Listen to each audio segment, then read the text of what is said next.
aha ni abakristo barutira abatari abakristo. Yeah. Turi gushikira abantu badukurikira yuko abantu bakwiriye kugira imibereho irangwa no kuvugisha ukuri. Yego. Mu nzego za leta, za politike, mu nzego z'abikorera, mu nzego z'ibiki, kubeshya ni icyaha.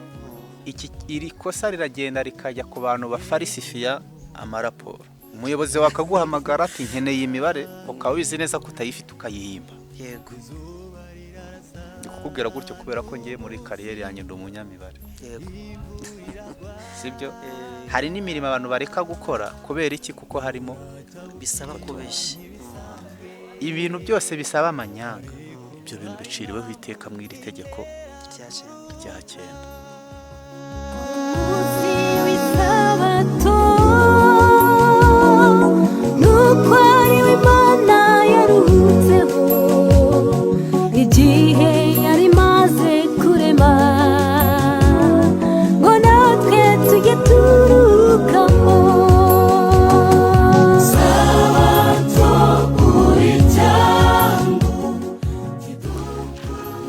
Vandimwe muri Kristo Yesu, twongeye gura kuri platform Mucyo w'Isabato, nongeye kukuramutsa mu izina ry'Umwami wacu Yesu Kristo. Witeka duhana umugisha. Nandi mahirwe tugize kongera kubibona turi bazima kugeza uyu munsi. Imana yakomeje kuturinda uko ijambo ry'Imana ryabivuze, uko Paul yandikiye Tito amubwira ati cyatumye usigara ikirete no kugira ngo utunganye ibyasigaye bidatunganye. Ntabwo dushidikanya ko Imana iturindiye kugira ngo hagire ibitunganwa mu mibereho yacu, kandi ahari hari icyo dukwiye gukora kugira ngo tugeze abandi ko inkuru nziza y'agakiza tubonera muri Yesu Kristo. Ni impamvu yo kubaho kwacu rero, yaba jyewe yaba wowe, izina ry'Uwiteka rishimwe. Ni umunezero ngize nanone ko ntaje jyenyine, ahubwo nzanye na mwene data mureba hano kuri kamera. Tugiye gufatanya kuganira. Nguhaye ikaze. Akoze.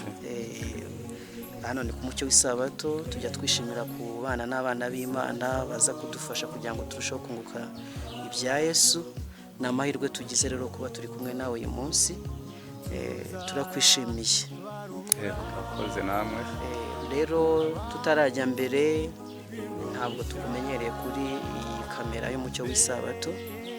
Ahari hari abakubonye bwa mbere, ndagira ngo ubanze udusuhuze, utwibwire, tuze gukomeza ikiganiro. Murakoze. Amazina yanjye ni Tite Sibomana, ndubatse, ndi mariye. Nkaba nkunda ijambo ry'Imana. Ndumva ari ibyo ngibyo kandi bihagije. Tuguhaye ikaze rero. Tugushimiye yuko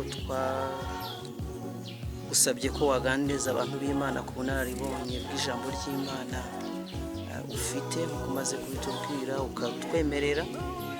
Kandi nk'uko ubizi turi kuganira ku mategeko y'Imana, amategeko 10. Ukaba ugiye kutuganira ku itegeko rya 9. Mbere yuko twinjira mu byanditswe byera, reka ngusabe udusengere, hanyuma tuze gukomeza ikiganiro. Kadusenge. Turagushimiye Imana igira neza kubw'ubuntu bwawe bukiza, ubuntu bwawe bukorera muri twe. Izina ryawe rihabwe icyubahiro. Amen. Mwanya turaritse Mwuka Wera kugira ngo ari abavuga ari abakurikiye twese tukugireho umugisha. Turare gucyanirwa kwacu, ibyaha byacu n'ibishumuro twishingishije ku gitambo cya Yesu, kandi Nyagasani dukomeze kubana natwe mu izina rya Yesu. Amen. Amen. Tujye kuganira ku itegeko rya 9 mu mategeko 10 y'Imana. Imana yahaye ubwoko bwayo bw'ibihe byose. Mu buryo bw'umwihariko tuyabona tugeze ku musozi Sinayi, ubwo umugaragu w'Imana Musa yayoboye ubwoko bw'Isirayeli abujyanye i Kanani. Igihe barigeze mu butayu ku musozi wa Sinayi, Imana yatanze amategeko 10. Twahereye ku rya mbere tuganira, twarangije irya 8 mu biganiro byashize. Ubu ugiye kutuganiza ku itegeko rya 9. Ariko tutarinjira ku itegeko rya 9, nkunda kubaza ikibazo ari nayo mpamvu habayeho iyi platform Mucyo w'Isabato, yuko hariho itsinda ry'abizera Kristo Yesu ndetse bamwe bataryarya, bazi yuko Kristo yaje agakuraho amategeko y'Imana.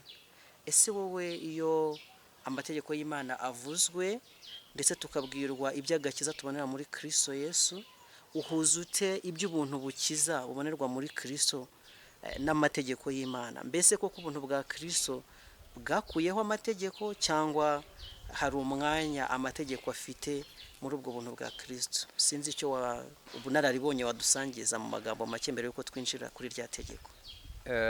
ngira ngo ibyanditswe byera birisobanura, Yego.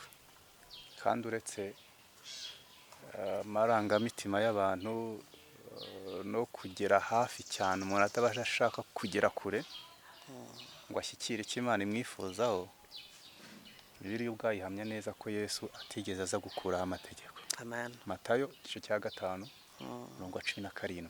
Yego. Yesu ubwo ati mwitekereza ko naje, urumva ukuntu yatangiye. Yego. Bisobanure ko hari ibyo yari abajijwe, Hari ibitekerezo yabonye mu bantu bari bamukurikiye, bibwira ko ashobora kuba yaraje gukuraho amategeko. akavuga ati buriya reka nkubwire, abafarisayo ukuntu bari barahambiriye ibintu, Yego. uri kumva ku kigendanye n'amategeko, bari abambere ariko badafite Kristo mu mitima. Byageze ku rwego utinyuka abantu batangaga icyacumi cy'utuboga twimeza ku rugo. Yego, twisogi na Ibintu nyiragasogereza niko. barabihambiraga ku rwego utakumva. Yego. Ndetse no ku Isabato uribuka wa b'abafarisayo bakikiraga wa muntu ashobora kuba ntabwo hari ku Isabato by the way, ariko hari ibipimo bashyiragaho, bakavuga ati hariya harahateye ibuye rigeze hariya kuharenga. Ku Isabato ntabwo byemewe. Ubwo ahantu umuntu atabasha gutera ibuye ntabwo yemerewe gukora urugendo rureshya nawe. Ku Isabato abasero abafarisayo, ku bw'abafarisayo. Urumva icyo kintu? Yesu waje kubera ko yatangiye yiyegereza abantu, akegereza abanyabyaha, akabigisha ubutumwa bwiza. Amen. Abantu batangiye gutekereza yuko ibintu nabyoroheje, ko batazongera gushyirwaho umutwaro w'amategeko. Kandi koko mu byamuzanye harimo gusobanura amategeko y'Imana. Arangije arababwira ati nubwo ubwami bwanjye bworoshye, agakiza tubona muri Kristo Yesu karoroshye, kukabona biroroshye, ni ukumwizera gusa. Yego. Ariko arababwira ati mwitekereza yuko naje gukuraho amategeko. Yego. Cyangwa ibyahano, ahubwo naje kubisohoza. Yego. Kandi koko yumviye amategeko guhera ku rya mbere kugera ku rya nyuma. Kurya nyuma nta cyaha yakoze nk'uko Abaheburayo babitubwira. Ubwo rero abavuga ibyo ni abantu baba badashaka gushyikira icyo Imana yavuze. Yego. Kandi ntutekereze ko ari abasenga ku cyumweru gusa, n'abandi bavuga ko baruhuka Isabato nabo bica amategeko. Sibyo? Kwizirika ku Isabato gusa wenda ukaba utakoze imirimo, ariko nyiri Isabato atari no muri wowe, kandi nyuma ugakora n'ibindi, ibyo bintu nta kintu bimaze. Ntacyo bimaze. Rero amategeko nayera, kuko uwayatanze ni uwera, Amen. azakomeza yera kandi ntazavaho n'inyuguti na ntoya. Ahubwo aho kuvuga gutyo, umuntu yasubira inyuma akajya kwiga the center, umutima wabyo ari wo Kristo, gukiranuka kwacu. Amen. Atubashisha kumvira amategeko. Rero nari ngiye gusoma mu Baroma, isomo ryiza cyane nkunda, abantu bakunda kuvuga ibyo ngibyo niba batukurikiye babasha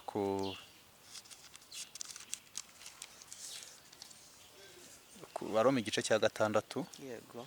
Avuga ngo ubuntu ntibuduha uburenganzira bwo gukora ibyaha. Amen. Ntabwo ndi buhasome, bazayisomera. Yego, ni ku mutwe uvuga rwose. Sibyo?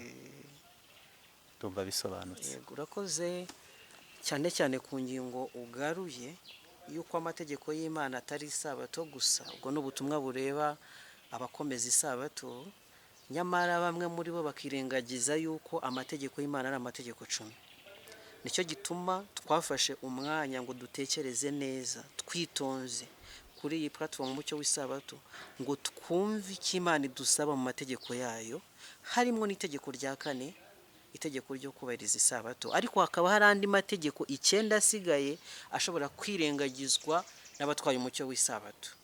Ubwo amategeko y'Imana ni imbombe, ntabwo hagomba kuvamo rimwe ngo ryirengagizwe ngo bano bakomeze amwe abandi bakomeza ayandi, ahubwo nkuko tubwira abadakomeza isabato ko bakwiriye kuyikomeza, niko tubwira n'abakomeza isabato ko bakwiye kumvira amategeko y'Imana yose uko yakabaye. Urakoze cyane kutweretse ko ubuntu bwa Kristo budakuraho amategeko, kandi ko Kristo we gukiranuka kwacu ari ubasha kudufasha gukomeza amategeko. Hari ikindi nakongeraho Yego.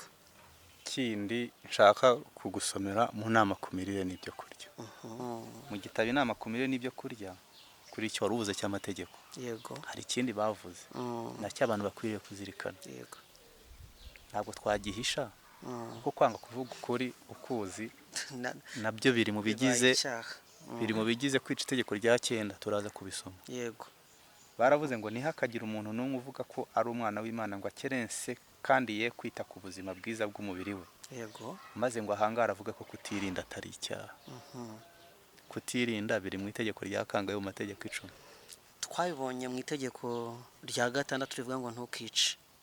Uwatuganirije yarabituganirijeho. Yego. Kandi ko ntacyo bitwara imibereho y'iby'umwuka. Rero sibyo amategeko agenga ubuzima. Hari igihe abantu bahita babishyira ku ruhande, ariko ni ihame nayo mu mategeko agomba kubahirizwa ku bantu wayamenye. Abatarabona uyu mucyo ntabwo iri tegeko ribahana, ariko abo warasiye rirabahana. Basabwe kuwugenderamo mu Imana yabamurikiye. Yego. Ubujiji bugashira, iminsi yo kujijwa ijuru ryarayirengagije. Ubwo rero abafite umucyo wo kwitungira amagara mazima, ngira ngo umuntu w'Imana John Locke watuganije ku itegeko rya 6 yabigarutseho ko ari ubwicanyi kwirengagiza kwita ku mibiri yacu.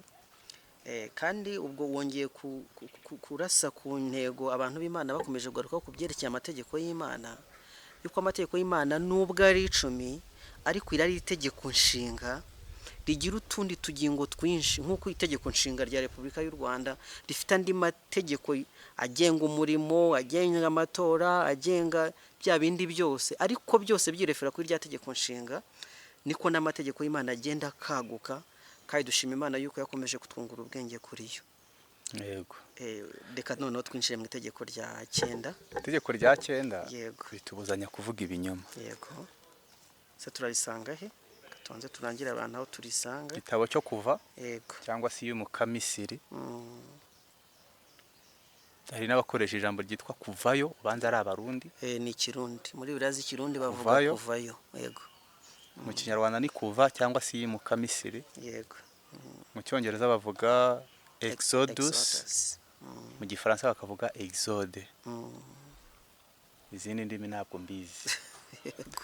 Ariko turasoma igice cya 20 umurongo wa 16. Yego. Haravuga ngo ntugashinje ibinyoma mugenzi wawe. Ntugashinje ibinyoma. Yego. Hahajemo ikintu cyo gushinja ibinyoma. Ariko mu by'ukuri ni ukuvuga ibinyoma. Ntukavuga ibinyoma. Ntukavuga ibinyoma.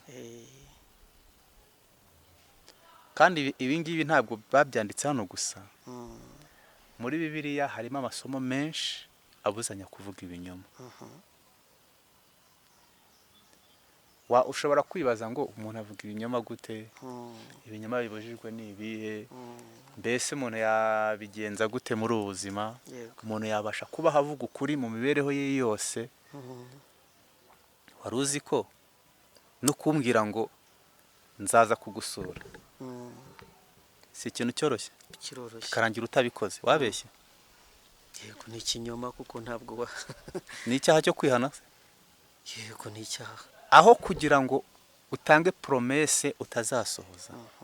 Bibiliya avuga ngo guhiga umuhigo n'uwihigure birutwa no kugenza gutwa no kutawuhiga.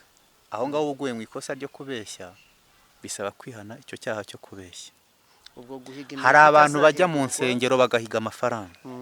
Urugero bari kubaka nk'urusengero bagakubitaho ibitaramo Fundraising. n'iki umuntu agafatwa n'umuziki umwuka w'ubuhanuzi uvuga ko no kwaka amafaranga ukoresheje iyo nzira bitemewe. yego Umuntu agafatwa n'imiziki akagubwa neza nawe akajya imbere ati nzatangaye bikarangira atayatanze, atayatanze. aguwe mu ikosa rikomeye ryo kubeshya. yego Mu nzego za leta, za politike, mu nzego z'abikorera, mu nzego z'ibiki, kubeshya ni icyaha, sibyo? Iri kosa riragenda rikajya ku bantu bafarisifiya amaraporo.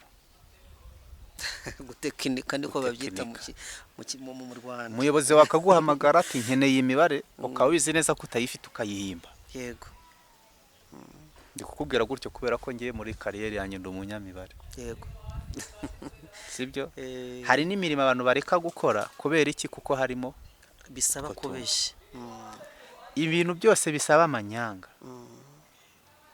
Ibyo bintu biciriweho iteka mu iri tegeko rya 9. Mu manza nyinshi subizi ko mu rubanza harimo abantu babiri, yego umwe buri umwe ntabazi ko ari kwigeza nkana. niko abanyarwanda bavuze ati ababurana ari babiri umwe aba yigiza nkana. Umwe abazi ko abeshya. yego Hari n'ubwo gira gutya agashaka abavoka akanamwishyura azi ko abeshya. Niyo mpamvu nyine habaho gutsinda no gutsindwa iyo amategeko yakoresheje ukuri.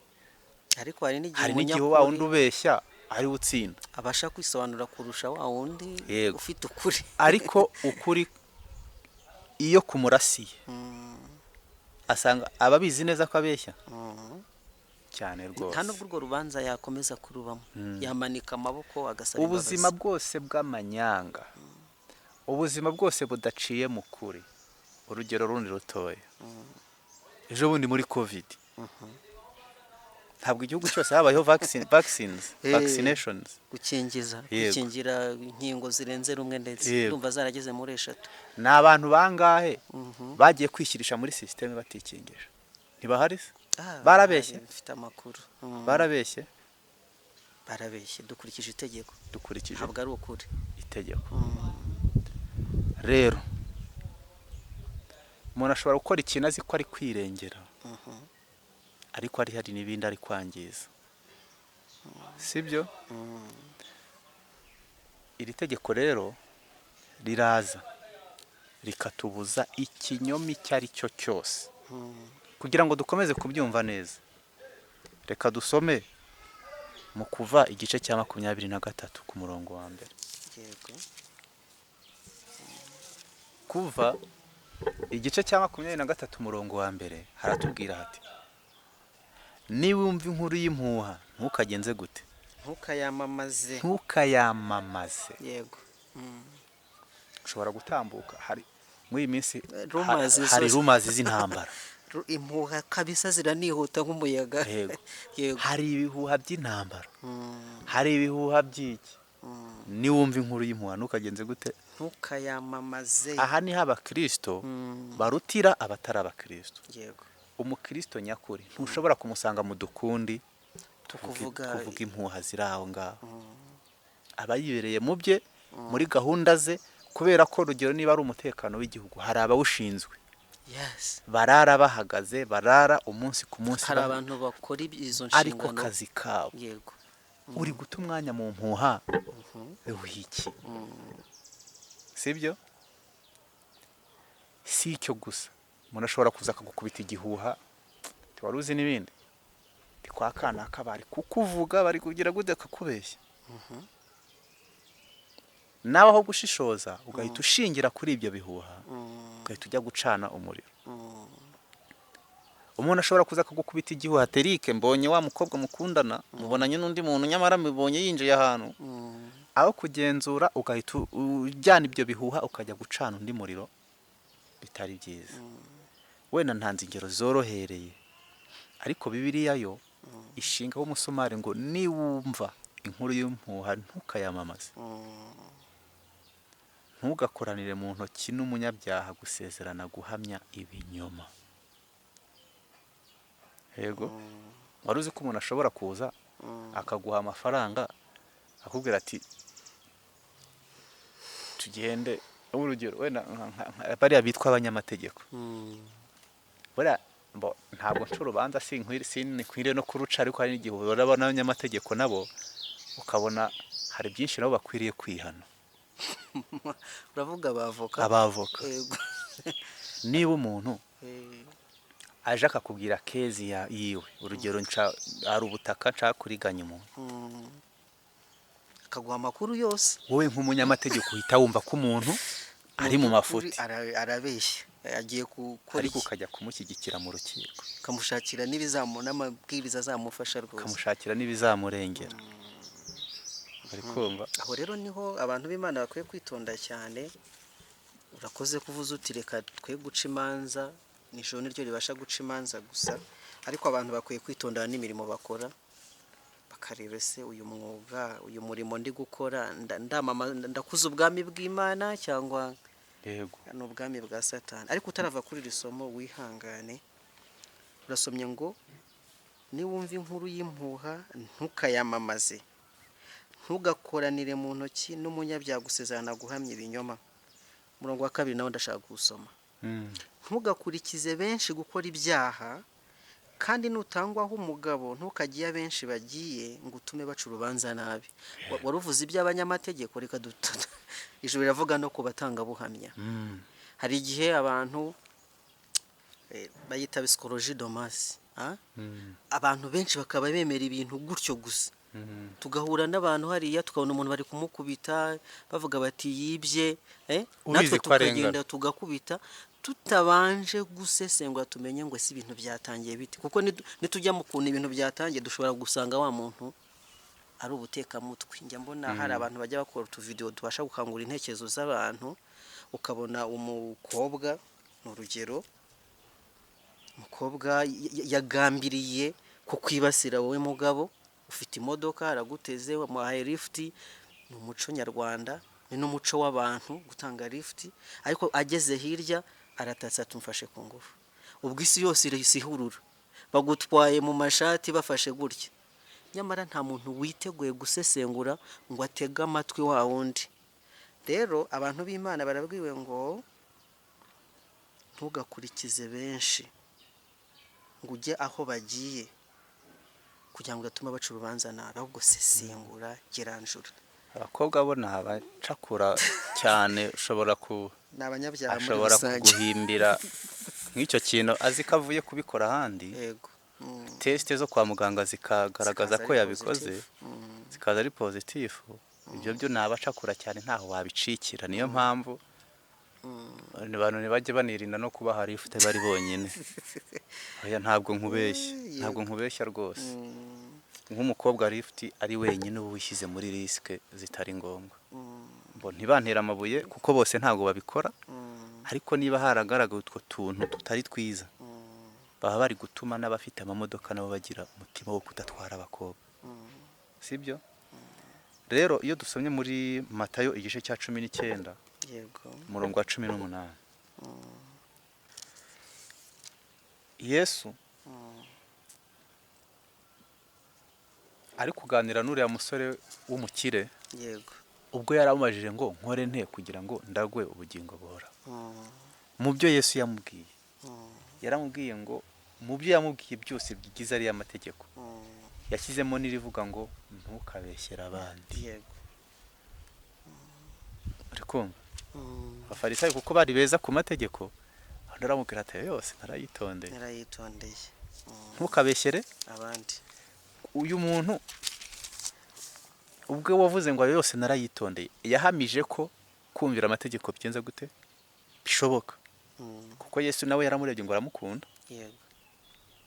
Kuba abafarisayo ku mategeko bari number 1. Ni nacyo abantu b'Imana bajya bibeshyaho. Dusoma muri cya gitabo watubwiye cya Mata gice cya 5, Yesu ntabwo yigeze ahinyura gucyanuka kw'abafarisayo ku by'amategeko. Habwo aravuze ati nimutagira gukiranuka kuruta uko abafarisayo.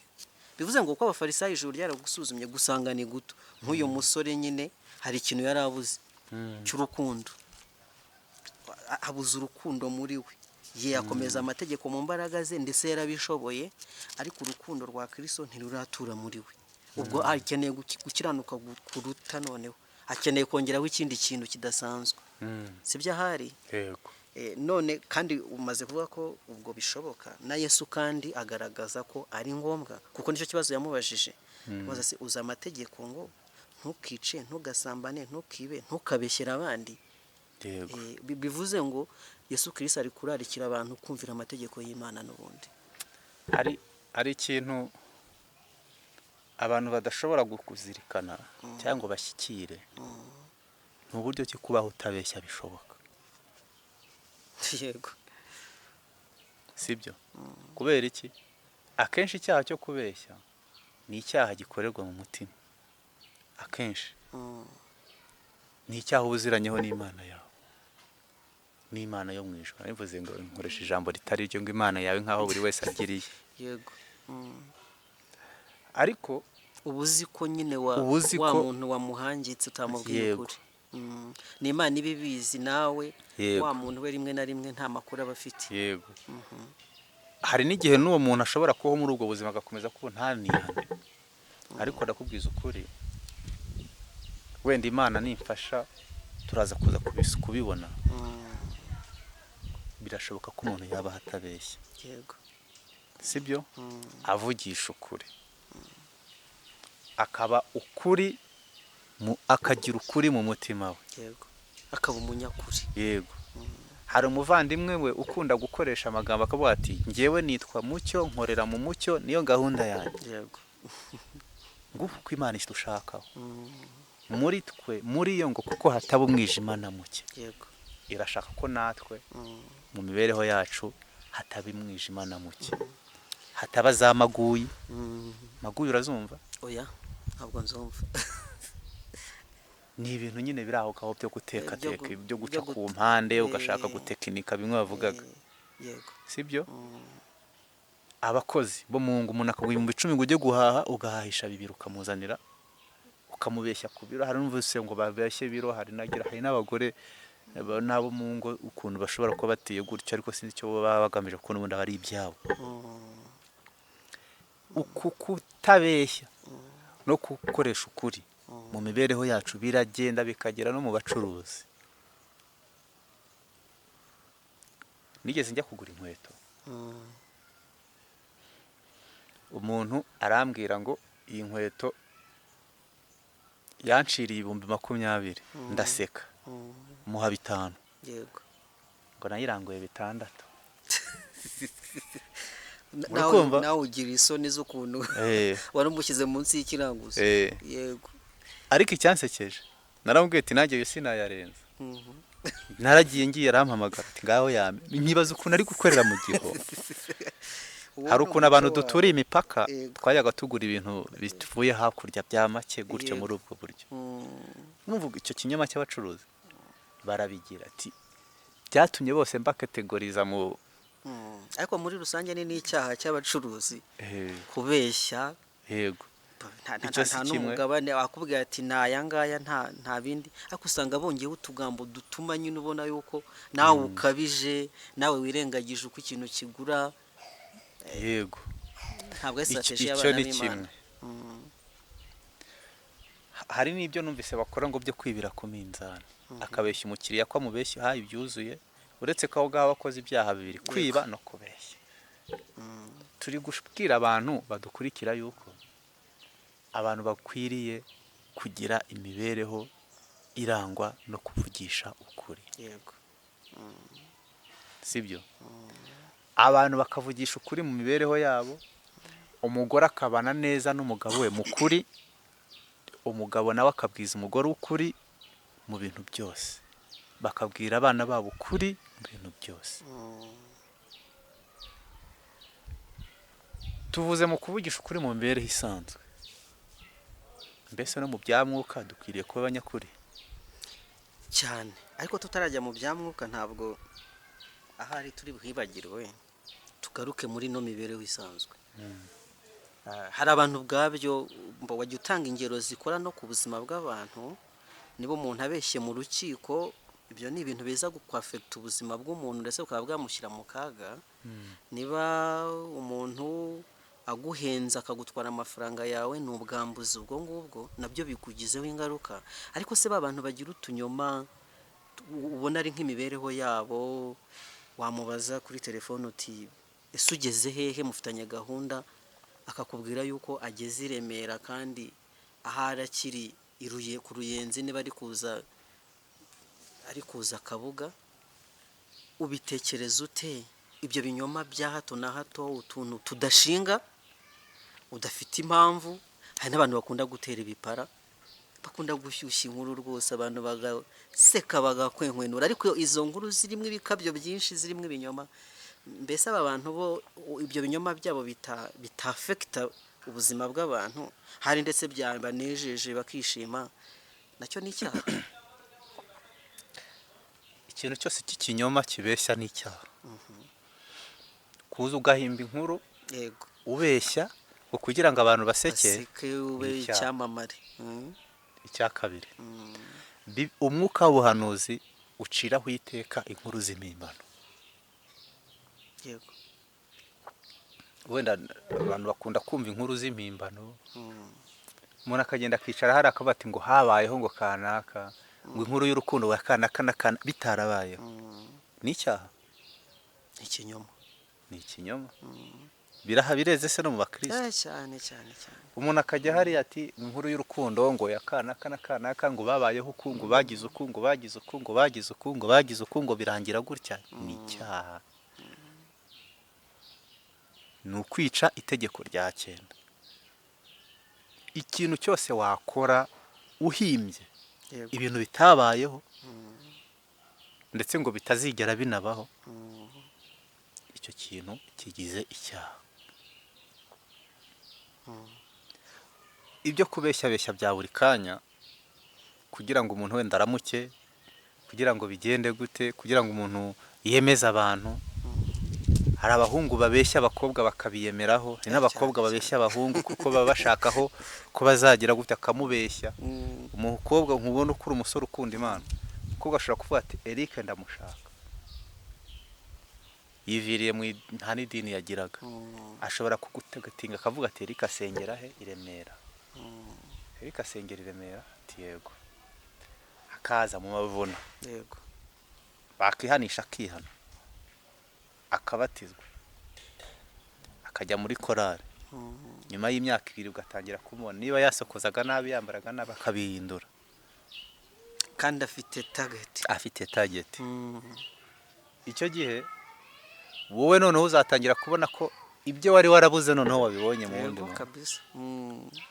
Hariya numvise uganira, yumvise filozofi yawe, ibitekerezo byawe n'ibyifuzo ufite, agerageza kwisanisha nabyo. Iyo turufu ipfuye hari n'abahungu bajyaga babikoresha. Yego, ariko ntabwo ari byo. Ni ibintu byubakiye ku kinyoma, kuko nyuma yaho ntabwo bigera ku ntego. Ntabwo abantu usanga ari ku miguruko gusa. Ukuri dusabwa kuvuga, dusabwa kubamo, ni ukuri kuzuye. Yego, mu mibereho yacu ya buri munsi, bwira mugenzi wawe ukuri. Niba wumva utari shuwa n'ibintu, icecekera. Guceceka ngo ni umuti mwiza, ni n'ubutwari. Abantu babasha guceceka ni intwari cyane. Hari n'umuhanga wabivuze ngo guceceka si ubucucu, Yego, ngo ahubwo ni ugucengerwa n'ibyuzi. Yego, aho kugira ngo ubeshye umuntu, aho kugira ngo uswayike, niyo terime kunda gukoresha. Yego, icecekera. Yego, ariko nk'abakristo habeho kuvugisha ukuri. Hari urugero turashaka gutanga rw'abantu babeshye bagiraho ingaruka. Turahagera.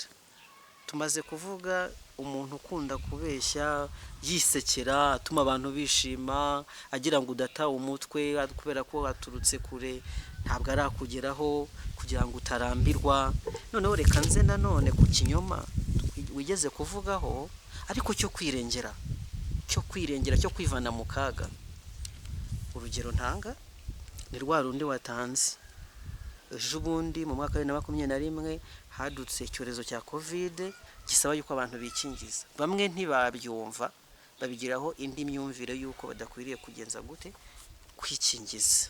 Nuko mu kwanga kwikingiza nyamara kwikingiza ari byo bitegetswe kugira ngo imirimo ikomeze, ubuzima bukomeze nk'uko bwari busanzwe. Baravuga bati rero ibi bintu ntabwo tubyumva, ariko hari ubundi buryo twakoresha, tugakoresha trike tukabasha gukomeza kubaho ariko bya bintu tutabyiteye. Icyo ni ikinyoma, nibyo yego wamaze kubitubwira, ariko kandi ni ikinyoma cyo kwirengera. Nta muntu kiri bubangamire, nibyo nta muntu biri bushyire mu kaga, ahubwo ni ukwirengera ngo mbeho, ni ukwirengera ngo njyewe mbeho. Mbese ibi bintu nabyo ni icyaha? yego. Mu gitabo mfite cy'amategeko 10 Yego. nashaka gusoma paje yaho y'110, Yego. aho bavuga ngo ntibigoye gutahura ko Bibiliya itemeranya na gato n'iyi myifatire yo kwihunza ukuri. Kwihunza iki? Ukuri. Umwami Salomo yavuze ko ururimi rubeshya ari ikizira kuwiteka. Ikizira. Ikizira ni ikintu cyangwa se Ikintu cyangwa giteye isoni. Ikintu cyangwa giteye isoni. Nanjye nkubaza, ni abantu bangahe nkurikije statistique batanze z'ama vaccines z'abakingiwe, nabonye bitarageze kuri miliyoni 13 zituye u Rwanda. oya, Aho kugira ngo ubeshye, pourcentage 20, aho kugira ngo ubeshye wirengera, we wabeshye ungana n'ubundi cyangwa se urutwa ndetse cyane nta nubwo nanabigereranya n'uwabyanze to complete. Kubeshya ni icyaha, wabeshya wirengera. yego, Sinzi rero iki turi kucyemeranya, ariko ku bwanjye numva ko kubeshya bitemewe, sibyo? Kubeshya kose kugamije kwirengera, cyane cyane mu bintu ubona ko utakoze ntupfe, yego, nta mpamvu yo kugira. Rero mu kubeshya hari ingaruka nshaka kuvugaho gatoya zo kubeshya, Yego. cyane cyane muri societe. Icyambere, wari uzi ko kubeshya bisenya umudendezo n'icyubahiro muri rubanda? yego, Njya kwihana ibintu byo kubeshya, mfite umuvandimwe yari yaragiye mu Bubiligi kwiga, yaje kuza iminsi mike yari amaze. Urumva abazungu babeshya mu bya politiki, ariko mu buzima busanzwe ntibabeshya. Buriya na bariya abantu ba mu bihugu byo hanze, n'umubeshya uzaba wikozeho. yego, Ni abantu b'abanyakuri. Ndangije icyo gihe nari ndi kuri universite, nari narasoje kwiga, ariko ari antumayo. Antumyeyo narankurikira, nawe aza i Huye. yego, utabizi, Ntabizi. Nsoje ibyo yantumye nigira hakurya itumba. yego, umva warahabaye ugiye gusura abantu. Yego. Yego, Arangije arambaza ngo uri he? Aho ati ndi gusohoka muri kaminuza. Nawe ari hahagaze, ategereza ko nsohoka aramera. Ubwo twari tugiye kujyana, ndagenda nyegeze mu rugo, yarambwiye ati n'undi munsi ntuzongere gukinisha ikintu cyo kumbeshya. Naje gusanga koko ari ibintu biri aho ngaho mu byaha nihannye no kandi icyo kubeshya kintu birimo. rwose cyambitse isura, Cyanyambitse yindi. isura itari yo kuri we. Kandi byasaga nkaho byoroheje. Yego, nubwo yari umuvandimwe wanjye, ariko ubwo nyuma yaho kugira ngo yongere angirire icyizere, n'uyu munsi angirira icyizere, kuko hari henshi antuma, hari n'ibyo ambwira atabwira abandi. Byasabye ko izindi nshuro mugaragariza ko nahindutse ku kintu cyo kubeshya. urumva yari uburyo yarabayeho mu buryo buri financially njye ntari mfite. Niyo yasigaga ibihumbi 2 mu rugo yaragarukaga akabona raporo yuzuye yuko byakoresheje. nakoresheje Kugira ngo narwanye ugarure intambara cya zo cyizere. kugarura icyizere natakaje mubeshya muri bwa buryo bworoheje, sibyo? Bimwe mu bintu umuntu agomba kwitwararikaho ni ukubeshya mugenzi we. Wari uzi ko kubeshya bishobora gutandukanya abashakanye? cyane rwose, cyane cyane cyane. Kubeshya byica reputation hagati y'abantu. Cya kabiri, kubeshya byangiza umudendezo w'abantu babikora kubera ko bafatwa vuba mu mitego yabo y'ubuhemu bwabo bwite no kubeshya abandi. ngira ngo nicyo wari umaze kuvuga. Nicyo nari muze hejuru. icya mbere wari uvuze ko bigira ingaruka ku cyubahiro n'umudendezo wabo tubigiriye. Yego. Kuko niba ba bantu wabashinja ibinyoma mu rukiko, umudendezo wabo urabuze, amahirwe bafite mu buzima arahagendeye. Izina ryiza bari bafite, niba hari icyashu bambitse baragitakaje. Wa muntu wabeshye yuko afashe ku ngufu, isi yose igiye kumuha akato, birashoboka ko ubuzima bwe bugiye gukomeza muri gereza mu myaka 25 ikurikiyeho. Urumva ko umudendezo, icyubahiro byahasenyukiye. Urumva nubeshyera umuntu bakamufunga imyaka 25 umubeshyeye, amaraso yazabazwa nde? Azabazwa wowe wabeshyeye umuntu bakamufukira mu gihome myaka yo. Ubeshyeye umuntu bikaba ngombwa ko bamukuramo umwuka, amaraso yazabarwa wowe wagenje gute? Bamubeshye. Kubeshya gusenya ukwiringirwa, reputation, right? Yego. Birashoboka ko rimwe na rimwe kubeshya abandi, ariko akenshi ntibimara igihe kirekire. Kutiringirwa n'urwikekwe biriyongera ku buryo bwihuse iyo ikinyoma gitahuwe. Yego. Niko bigenda.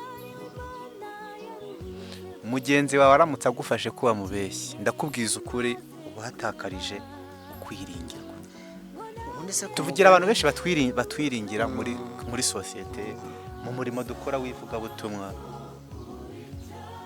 Yaba uhagarariye ministry, nanjye mpagarariye ministry. Hari abantu batwiringira. Ni icyubahiro Imana yaduhaye kuko niyo yabyemeye. Ntabwo rero dukwiriye gupfusha ubusa ibyo kintu tujya mu bintu by'amanyanga kubeshya. Nta muntu n'umwe wiringira umubeshyi. Abaho? Oya. Waruzi ko umwana kubeshya ubutaha ukaba washaka inkono ugakubita. Umva icyubahiro cyose yari afite n'ubwuzu wamugiriraga bita bisenyuka. Rimwe na rimwe agira na bya bibazo. Hari akatekerezo twigeze gusoma muri primaire, ntabwo nzi niba kwibuka, ndumva wakabaye turi muri generation imwe y'amasomo. Agatekerezo kavugaga umwana n'isega. Ndakibuka. Wakundaga kuri ati sega we, akajya ku musozi akataka. Abantu bakahurura n'amacumu n'imihoro baje kurwana n'isega, bakayibura, bagasanga nta sega ihari. Ejo bakongera kubw'umutima w'umuntu bakagaruka bakayibura. Ariko ngo igihe cyarageze isega iraza, barabivuyemo. Baramaze kubona ko bya bintu ari ibinyoma. Iramurya nyine. Iramushwanyaguza kuko byahoze ari ibinyoma. Kwa kuri ro ntabwo kuzumvikana kuko abantu bamaze kumenya yuko uri n'umunyabinyoma. Ntabwo kiringirwa. Nta muntu n'umwe wiringira umubeshyi. Abantu babeshya mu buryo busanzwe nabo ntibiringira abandi bantu. Umubeshyi nta nubwo yiringira abandi bantu. Kubera iki? Aziko nawe abeshya. Hari icyo wari wavuze kare. Umupasiteri umwe yigeze atubwira ngo yari yicaranye n'umuntu muri bisi. Hanyuma ngo uwo muntu baramuhamagara ngo bari kujya mu majyaruguru. Baramubwira ati ngeze i Musanze, bari kuzamuka Ishorodi. Umupasiteri yumwanga mu ndaravuga ati arakubeshye turi kuzamuka Ishorodi. Abantu bakabyica no bakavuga ati ngumva ngo telefone zirabeshya, none ni telefone ibeshya cyangwa ni umuntu ni ubeshya? umuntu ubeshya ntabwo ari telefone.